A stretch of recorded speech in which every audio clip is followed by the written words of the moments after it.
La ética aristotélica. Algo sobre Aristóteles. Aristóteles nació el año 384 a.C. en Macedonia, en la ciudad de Estagirita. Fue discípulo de Platón cerca de 20 años. Fue preceptor de Alejandro el Magno. En Atenas fundó el Liceo, cerca de la estatua de Apolo Licio. Allí los peripatéticos discutían la filosofía. Los peripatéticos eran los aristotélicos y se les llamaba peripatéticos porque uno seguía los pasos del otro, significa alrededor de los pasos, y así hacían filosofía. Fue el iniciador de la lógica, la psicología, el método, la política, la biología, la zoología, etcétera, etcétera.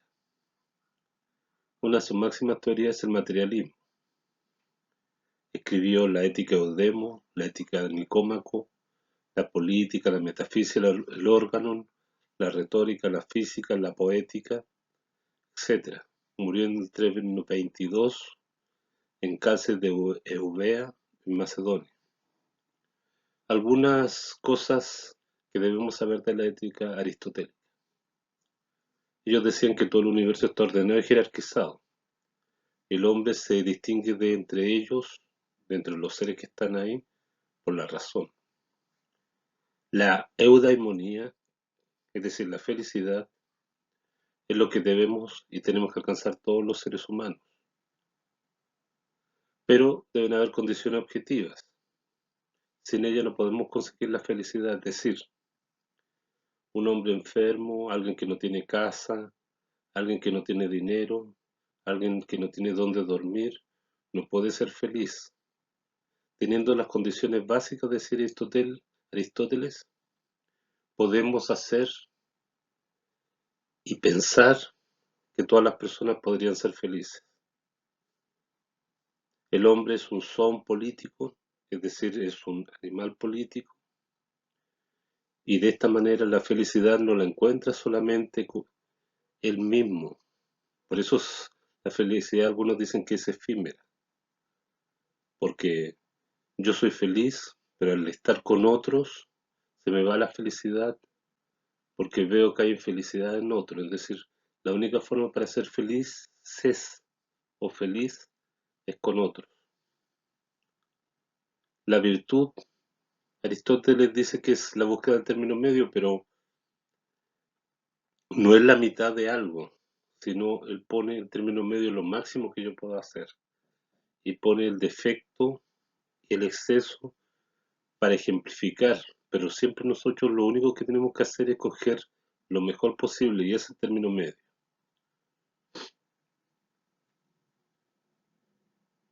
La moral dice que tiene que ver con el hombre, no con los animales ni con los dioses, porque lo único que puede escoger entre lo bueno y lo malo es el hombre. El conocimiento lo adquirimos mediante una búsqueda. El conocimiento no es, como decía Platón o Sócrates, que está todo en nuestro cerebro si no lo encontramos. Y hay tres grados de saber: la empiría o experiencia, la tecné o la técnica y la filosofía. Parte de la base, Aristóteles, que el hombre es una tabula rasa, como decían los romanos, o una tabla rasa. Las categorías es la manera en que clasifica las cosas Aristóteles y es la base de lo que va a ser después el método científico en el futuro. Vamos categorizando cosas y vamos descubriendo qué es qué y cuáles son las características que tiene. La materia es aquello que forma y constituye las cosas, es lo que se puede percibir por los sentidos, el hombre la puede manejar y la única realidad es la materia, es decir, todo lo que el hombre puede manejar y hacer es materia. Por eso, una de las grandes teorías de Aristóteles es el materialismo. El problema epistemológico. La palabra epistemología, en griego episteme, significa ciencia o conocimiento. Entonces la epistemología será aquello que estudia los principios, fundamentos, la extensión y los métodos del conocimiento humano. La filosofía, de igual manera, estudia las causas últimas y los primeros principios, es decir, por qué ocurre algo y qué principio lo sustenta. Aristóteles dice que las cosas que nos rodean son parte de lo que nos acaece diariamente. Ahora el problema se provoca cuando debemos ver qué existe y cómo existe. Entonces, dice, nada hay en el entendimiento si previamente no ha pasado por los sentidos. Es decir, el hombre conoce primero por los sentidos y de esta manera conocemos las cosas y después esas cosas son parte de uno. Ahora, para conocer algo de modo completo, se tienen que saber las causas de eso. Para Aristóteles, las causas son los principios de las cosas y existen 4 causas: material, formal, eficiente y final. La causa material responde a la pregunta de qué está hecho algo. La causa formal, ¿qué forma tiene? La causa eficiente, ¿quién hizo eso? La causa final explica de qué está hecho eso. Por ejemplo, pongamos el ejemplo de una copa del mundo, copa de fútbol. La causa material está hecha de oro y otros metales, ¿cierto? La causa eficiente lo hizo un orfebre, es decir, un artesano. La causa formal tiene forma de copa y 2 figuras sujetando una pelota. Y la causa final, ¿para qué fue hecha? Fue hecha para ser entregada al equipo vencedor en el Mundial de Fútbol. Bueno, para que disfruten, hay un ejercicio. ¿Cuáles serían las causas del agua? Ustedes tienen que ver cuál es la causa material, eficiente, formal y final. El problema metafísico. La palabra metafísica, meta y fisique, es decir, lo que está más allá de la física, viene de un hombre que se llamaba Andrónico de Rodas. Este hombre estaba compilando las obras de Aristóteles porque no lo escribió como libro, sino eran apuntes nomás. Y sobraron un montón de apuntes porque habían hecho hartos libros antes, recopilados y lo habían puesto en libro. Y lo último que quedaba era un grupo de apuntes. Y el último libro compilado fue La Física. Entonces el hombre dijo, le voy a llamar metafísica a todos estos grupos de apuntes porque están después del libro de la física. Por eso se llama metafísica, porque está después o más allá de la física. Ahora, para Aristóteles, la metafísica es la ciencia de la esencia de los entes y de los primeros principios del ser. Es decir, los entes son todas las cosas, incluso el ser humano. El ser es lo que hace que algo sea. Entonces las categorías son cualidades objetivas del ser, propiedades que tiene el objeto. Ahora la sustancia, independiente de las características. La sustancia es algo necesario, es decir, tiene que ser así. Por ejemplo, el ser humano, lo necesario del ser humano es que sea racional, por ejemplo. Y una característica, porque las características son accidentales, que tenga el pelo negro, café, rubio, etc.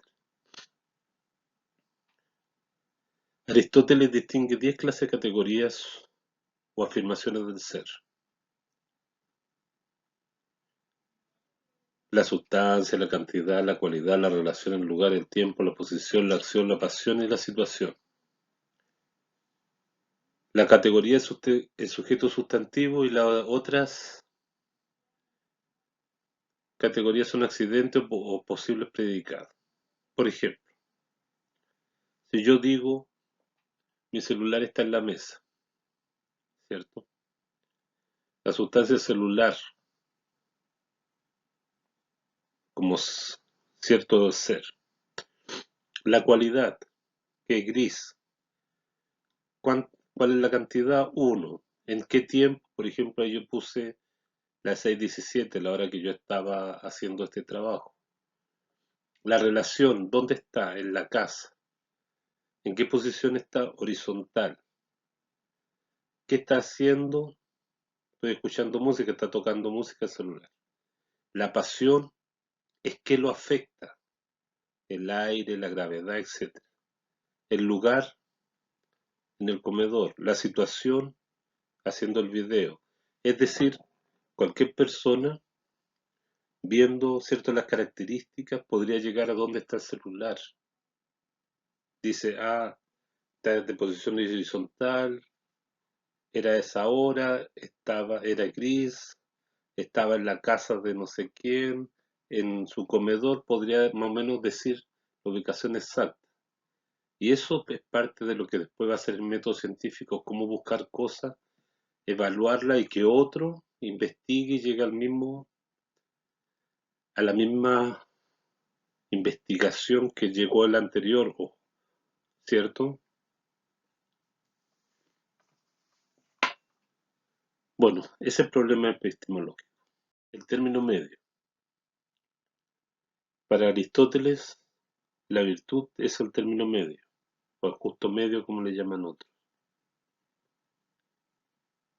Es lo que está entre un exceso y una falencia. Ahora, el término medio, siempre lo mejor que podemos hacer. Por ejemplo, tenemos a Arturo Prat. Arturo Prat salta al abordaje y muere. Algunos dicen que estaba loco, otros dicen que era muy valiente, ¿cierto? Pero nadie dice que es cobarde.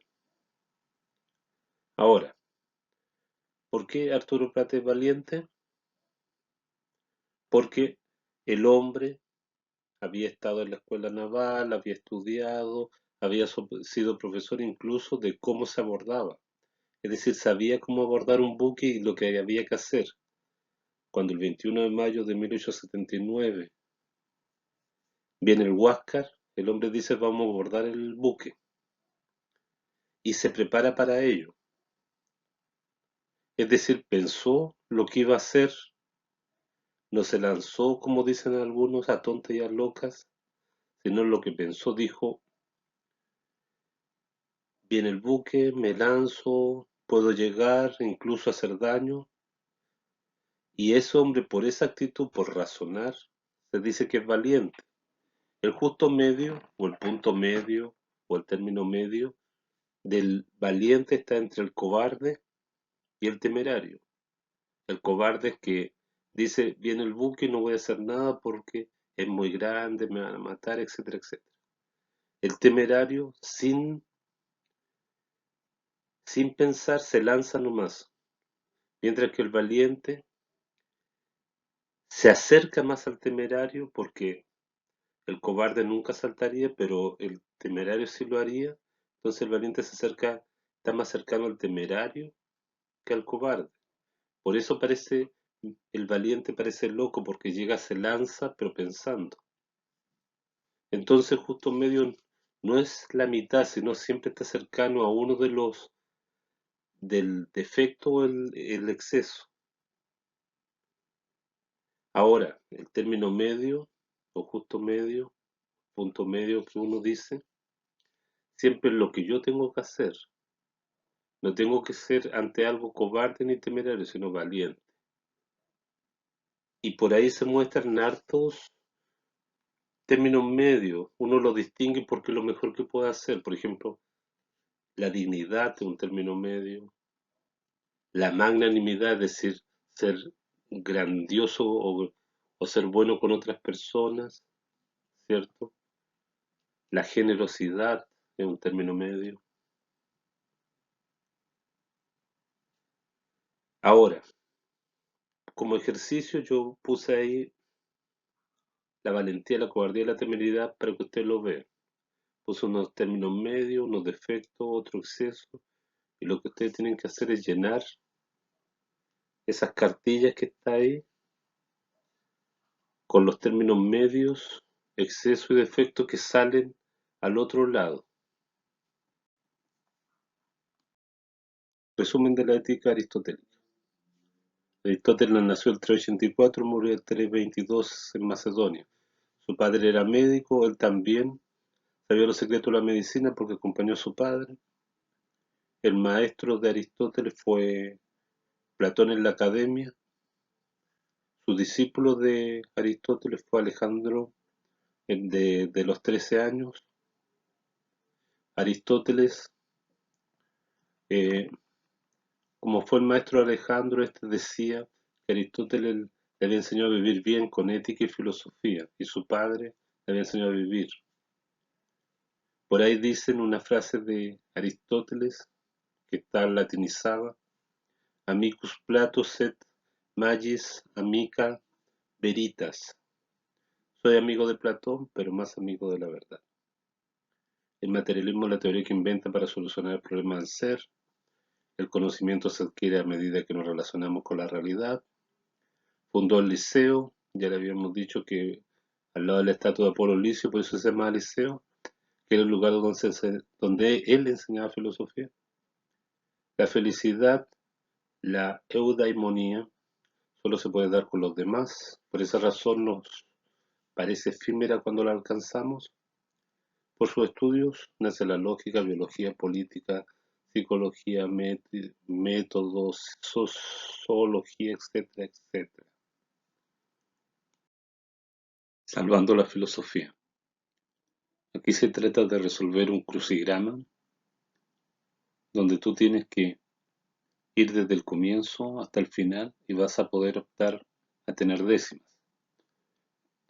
Todas las palabras las hemos visto alguna vez en clases, otras las han visto en los escritos y tratan sobre la filosofía y lugares cercanos a la filosofía.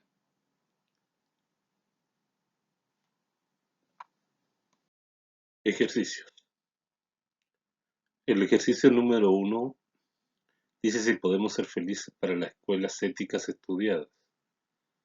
El número 2, cómo solucionar el problema del ser los sofistas, los socráticos y Aristóteles. El número 3, por qué el mundo está dividido en materialismo e idealismo. El número 4, se plantea un problema de un rey que debe escoger entre salvar la economía del país o salvar a su pueblo. Entonces va la muerte. En el camino de la muerte hay dos hombres que están en una vía que representan al pueblo y en la otra parte de la vía hay dos hombres que representan la economía. Lo que tiene que hacer el rey es que la muerte se lleve al pueblo o desviarlo o que la muerte se lleve a la economía. Ese es el dilema. Parece que es actual, ¿cierto? Lo que ustedes tienen que hacer es ver cómo lo haría el gobierno actual, qué es lo que harían ustedes y qué haría cada escuela ética que hemos visto. Bueno, saludos y que estén bien.